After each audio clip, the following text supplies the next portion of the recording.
الحمد لله رب العالمين والصلاة والسلام على سيد المرسلين أما بعد.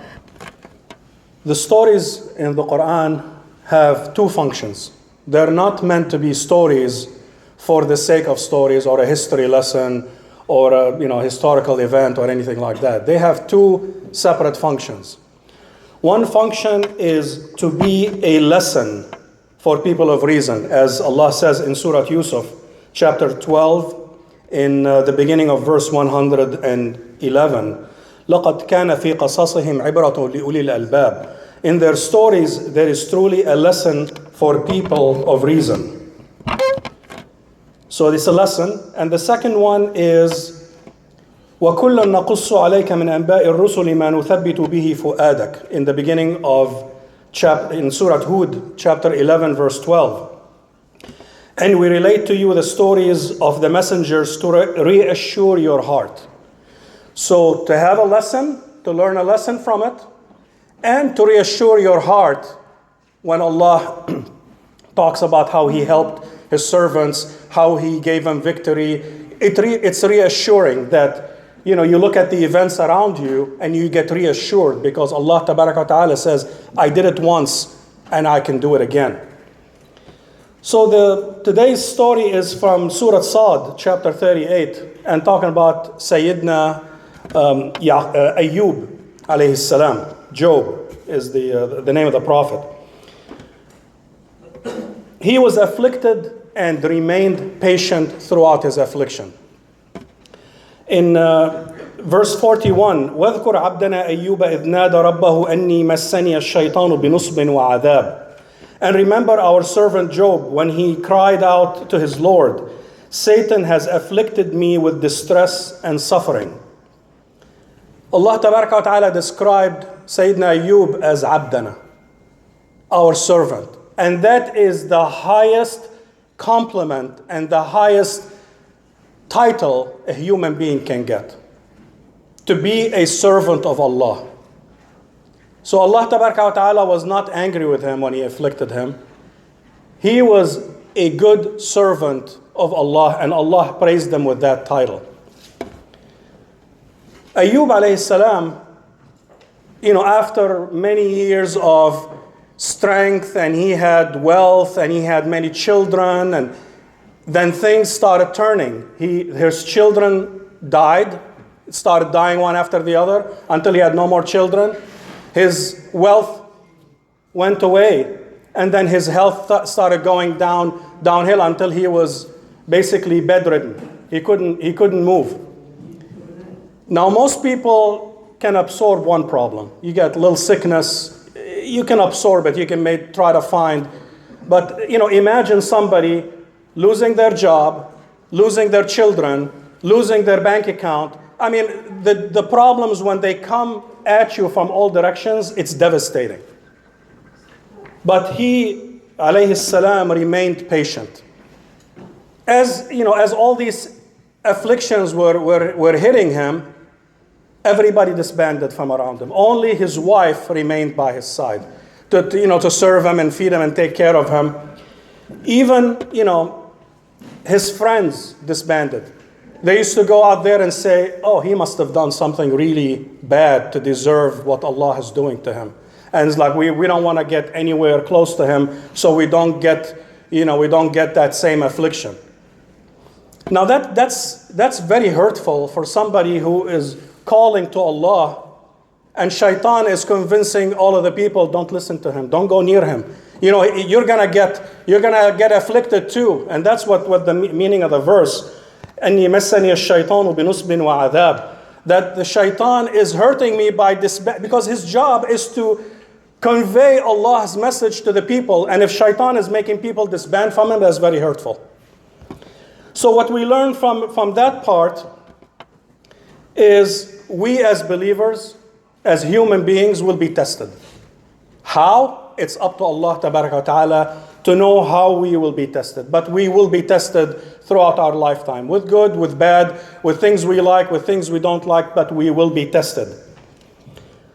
And tests will show the true nature of character and faith. Because you can say, I'm a believer all you want. Allah will put you in a situation that shows, yeah, truly you were telling the truth, or no, you weren't. So Allah will test us to validate our faith. And if we are afflicted, how should one behave? Now, you find a lot of people where if something wrong happens to them, oh, Allah is afflicting me to raise my status. But if their brother, something happens to him, he must have done something wrong. It's actually the way you do it is the opposite way. When affliction happens to you, you accuse yourself all you want. That's healthy. And go find, you must have done something. That's how you have to tell yourself. I must have done something wrong for Allah Ta'ala to be correcting me. What have I done that I can correct? Blame yourself, accuse yourself all you want. But for your brother, you make 100 excuses that perhaps Allah is raising their status. So we have to do it the opposite way. That's how, when affliction happens, that's how we have to look at it. Prophet Ayub, his people were very hurtful, that they kept accusing him. He must have done something wrong for Allah to treat him like that. And his wife kept asking him, ask Allah for cure. I mean, you're a prophet. If you make supplication to Allah, He will answer you. And he refused. It's like, if this is what Allah wanted for me, who am I to object? He was abd. He knew the meaning of being a servant of Allah. And he was being patient. That after, so many years of good times, you're going to exasperate after a few, instances of bad times? No. He chose to be patient throughout all of it. So at one point, he relented and he asked Allah to cure him. And the next verse says Allah accepted his supplication and cured him. In verses 42 and 43, أركض برجلك هذا مغتسل بارد وشراب ووهبنا له أهله ومثلهم معهم رحمة منا وذكرى لأولي الألباب. We responded when he asked for Allah. Stomp your foot. Now here is a cool spring for washing and drinking. And we gave him back his family, twice as many, as a mercy from us and a lesson for people of reason. So Allah told them, stomp your foot, and a spring came out. And He told them, drink from it and wash yourself, to cleanse him inside and out. His youth came back. His wife didn't even recognize him when he's like, where is Prophet of Allah? He's like, it's me. You don't recognize me? His youth came back. His wife was young again. He was wealthy again, and he was blessed with twice as many children as he had lost before. Because he was patient throughout all the afflictions, and Allah Ta'ala has no need to punish us. He just wants to see us go back to Him, ask Him for anything we need, and He will support us, but we have to be patient. And in beginning of verse 44, وَخُذْ بِيَدِكَ ضِغْطًا فَاضْرِبْ بِهِ وَلَا تَحْنَثْ, the beginning of it. And we said to him, take in your hand a bundle of grass and strike with it, and do not break your oath. When he was being patient, his wife kept telling him, ask Allah to cure you. And at one point, whatever the situation was, he was angry at her. It says, if Allah cures me, I'm going to lash you 100, I'm going to hit you 100 lashes. So he made an oath. So when Allah cured them, he felt bad about it, that, his wife stood by him for so long, took care of him. She even shaved her head and sold her hair to feed him, because people would not hire her for being afraid that they may get afflicted with the same whatever was afflicting Sayyidina Ayub. So Allah Ta'ala told him, take 100 blades of grass and just strike her with it one time and fulfill your oath. You make an oath, you have to keep it. But find, what the verse is telling us, is find the best way to fulfill your oath. Do not break it.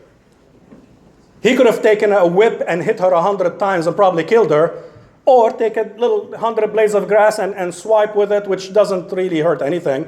But that was the better way, and you still fulfill your pledge to Allah Ta'ala. And then the other lesson that we learn from this story is from the other end of that verse, is to remain patient and hopeful in Allah's help. Allah will test us, but He will never abandon us.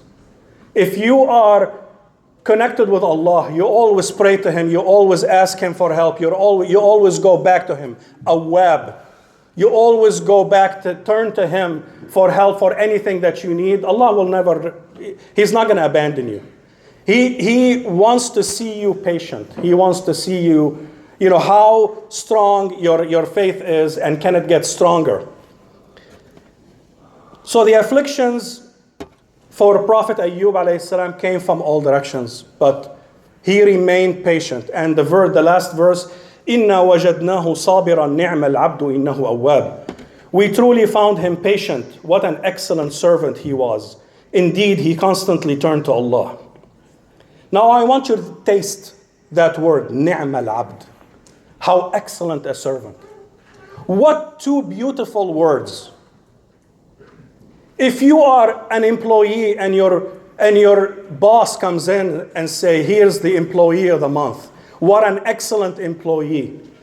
Or you tell your son, what an excellent son you are. How happy will you be being praised like that? Now how it is when Allah says, ni'm al-abd. How excellent a servant you are. That's for Prophet Ayub. But that story is not just for Prophet Ayub, it's for all of us. You want Allah tabaraka wa ta'ala to address you with ni'm al-abd. What an excellent servant. Then you got two conditions in this verse. Inna wajadnahu sabiran ni'm al-abdu innahu awwab. He often turned to Allah for everything. And he was patient. Inna wajadnahu sabiran. We found him patient. With all of the things that we threw at him, he was patient.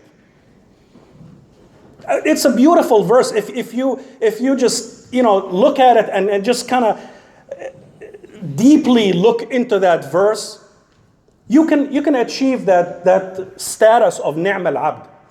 You have to turn to Allah and you have to be patient with everything that He sends to you. Ni'm al-abd, and again abd, servant. That is the highest praise for a human being, is to be a servant of Allah. Not a king, not a boss, not a leader, not an abd. To be a servant of Allah is the highest rank a human being can get. And being truly a abd, a servant, means you recognize you have a master. And the master can do whatever he wants, and you have no choice in the matter. You have to be patient and connected to him. That's your job. In other verses, Allah says, I have purchased from the believers, إِنَّ اللَّهَ اشْتَرَى مِنَ الْمُؤْمِنِينَ أَنفُسَهُمْ وَأَمْوَالَهُمْ بِأَنَّ لَهُمُ الْجَنَّةِ. We made a contract with Allah that says, Ya Allah, we sell you ourselves, in return we want heaven. We want Jannah. That means, Ya Allah, do whatever you want with us. We trust you. You are loving. You are our Rabb. You are the most merciful with us. You are the most merciful of anyone. You are wise. You are competent. Whatever you throw at us, we will be patient. And in return, we want your paradise. So the story of Sayyidina Ayub alayhi salam is teaching us that if you want to be close to Allah, you have to be patient. Allah will test you. You are not going to breeze through this life unscathed. You're going to have hurt from the closest people to you, and you're going to get hurtful things from your enemies, from everyone around you. That's just the nature of life. You will be tested. So Allah will test you with things that you like, and you have to be thankful. Don't point to yourself and say, I earned it because I was, intelligent. I got this degree. Forget about the I.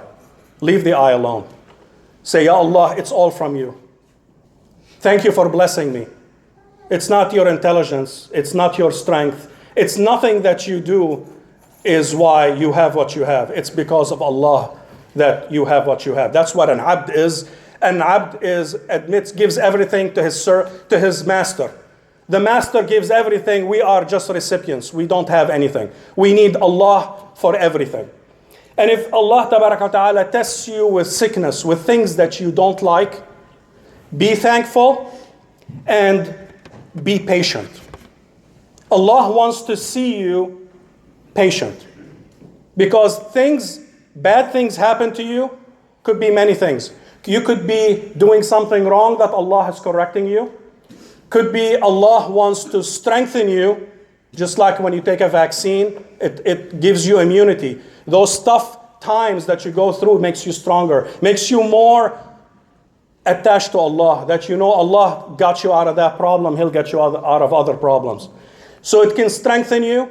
It can bring out your good character, that you are a good person in good times and in bad times. That's how the prophets were. The prophets' tests were the most severe. The more faith you have, the stronger your test is. And their test is not because Allah is not happy with them, because He wants to polish that jewel. He wants to see patience, an example of patience in Sayyidina Yaqub. An example of, judgment, sound judgment from Sayyidina, from all the prophets, Sayyidina Dawood, and so on. And it could be that Allah wants to raise your status. He wants to test you, and the more thankful you are, the more He raises your status. But know for sure that if you are awab and you are sabir, if you return to Allah and you are patient, Allah tabaraka wa ta'ala will remove the affliction and will reward you, for that, because He always rewards His patient servants. أقول قولي هذا أستغفر الله لكم فاستغفروه إنه الغفور الرحيم.